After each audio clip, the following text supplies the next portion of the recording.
IMF के मुतालबे पर आइंदा माली साल के बजट में सुपर टैक्स खत्म न करने का फैसला कर लिया गया है। सुपर टैक्स 15 करोड़ से जायद सालाना आमदन पर आयद होगा।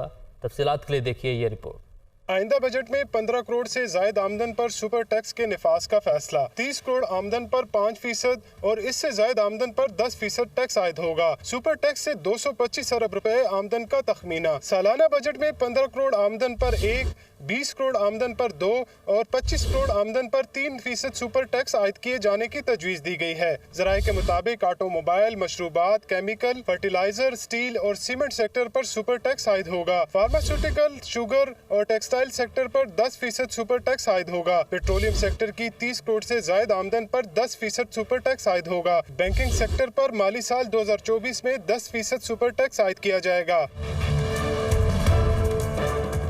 IMF ने आइंदा बजट में कोई टैक्स खत्म ना करने का मुतालबा किया है, जिसके बाद FBI हुकाम की जानिब से IMF को टैक्स खत्म ना करने की यकीन दहानी करा दी गई है।